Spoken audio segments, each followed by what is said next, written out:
Shabbat Shalom Mevorach à vous tous. J'espère que vous allez bien et que vous avez passé une bonne semaine. Ce Shabbat, il est très particulier parce que c'est la dernière paracha du livre de Bereshit que nous allons lire ce Shabbat. Parashat Vayechi.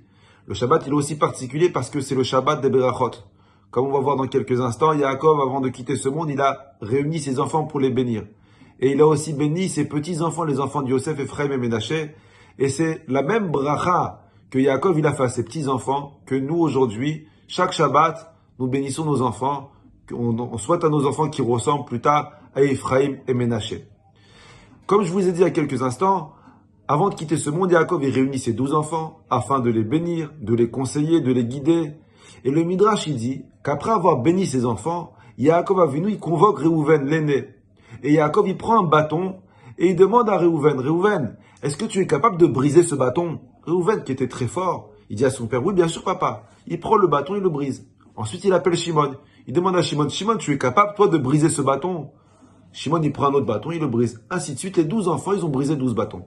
Après qu'il ait fini son expérience, Yaakov, il appelle le premier, Réhouven. Il lui dit, Réhouven, je peux te demander un autre service? Réhouven, il dit à son père avec plaisir. Et là, cette fois-ci, Yaakov, il prend pas un bâton, mais il prend 12 bâtons réunis. Et Yaakov, il demande à Réhouven, Réhouven, est-ce que tu peux briser les 12 bâtons? Réhouven, il essaie de toutes ses forces. Mais les 12 bâtons réunis, il n'y arrive pas à les briser. Il appelle Shimon, il n'arrive pas, Lévi, ainsi de suite. Tous les enfants, ils ont essayé, ils n'ont pas réussi. Et Yaakov Avinu, pour finir, il dit à ses enfants, mes très chers enfants, de la même façon que quand je vous ai demandé de briser ce bâton, vous avez tous réussi. Mais quand j'ai réuni 12 bâtons, personne n'a réussi parce que c'était impossible de les casser, c'était trop dur pour vous. Yaakov, il dit à ses enfants, pareil pour vous. Dans la vie, si vous affrontez des problèmes, on a tous des problèmes de Parnassa, des fois c'est des problèmes de Shalom Bayit, des problèmes avec les enfants. Yaakov dit à ses enfants, si vous affrontez les problèmes de la vie seul, alors ça sera facile de vous briser. Par contre, si vous affrontez les problèmes en famille, il n'y a aucun problème qui pourra vous briser, vous deviendrez indestructible. Vous savez, une famille, je vous apprends aujourd'hui, une famille elle est formée de toutes sortes de caractères. Personne ne se ressemble dans la famille. Pourtant, on a tous reçu la même éducation, mais personne ne se ressemble. T'as le frère rigolo, t'as le frère sérieux, même beaucoup trop sérieux. T'as le frère qui est rêveur, t'as le frère qui est feignant, t'as le frère qui est motivé. Au Hachem, il y a de tout. Alors, si on prend chaque membre de la famille individuelle, alors oui, bien sûr, comme quoi il y a des plus, il y a des moins. Le sérieux, il rigole jamais. Le rigolo, il est jamais sérieux.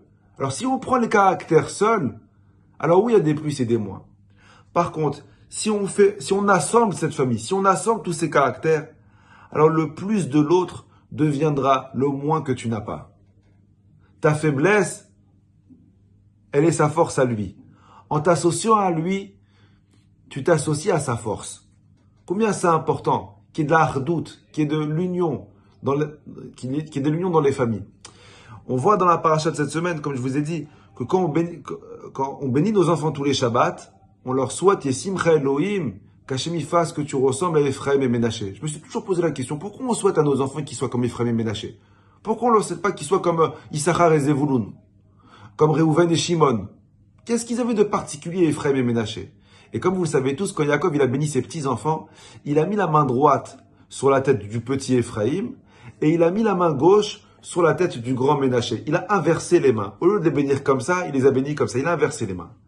Yosef, quand il a vu ça, il était choqué. Il a dit, papa, mais ça se fait pas. Tu peux pas mettre la droite sur la tête du petit et la gauche sur la tête de l'aîné. Ça va faire tu donnes plus de l'importance au petit qu'au grand. Et Yaakov, il répond à Yosef, il lui dit, mon fils, je sais ce que je fais. Ça veut dire quoi, je sais ce que je fais?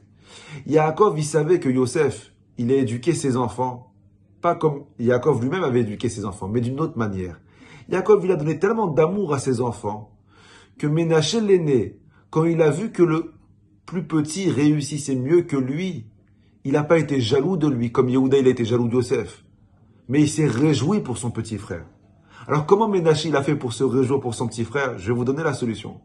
Parce qu'Ephraim le petit, quand il a vu qu'il réussissait mieux que le grand, il n'a pas essayé de mettre son frère de côté, ou essayer d'écraser son frère, ou essayer de faire montrer comme quoi, t'as vu, j'ai mieux réussi que toi. Non, c'est mon grand frère, il a besoin du kavod.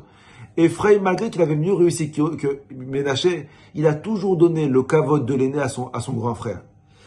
Ephraim et Ménaché, c'était peut-être pas les plus religieux, ils avaient peut-être pas les plus grandes barbes, mais ils avaient compris ce que, depuis la création du monde, personne n'avait compris. Caïn et Evel, catastrophique. Yitzhak et Ishmael, Yaakov et Esav, les Shvatim. Ménaché et Ephraim, ils ont compris que les différences font notre force. Et que si Ménaché, il est fort dans quelque chose et il est moins fort sur un autre sujet, son frère, il le complète. Il n'y a pas de concurrence entre les frères. Et plus tard, ce qu'on va voir la semaine prochaine, c'est Ménaché et Ephraim qui ont façonné, qui ont influencé le caractère de Moshe et Aaron. Et si Moshe et Aaron, ils étaient dans une union parfaite, c'est parce qu'ils avaient eu un exemple quelques générations avant d'Ephraim et Ménaché. Que Akadosh Baruch Hu, il donne cette force d'éduquer nos enfants, de nous éduquer nous-mêmes dans la hardout, dans l'union entre les frères et les sœurs. Bracha v'atzlacha, la semaine prochaine, Bezrat Hashem.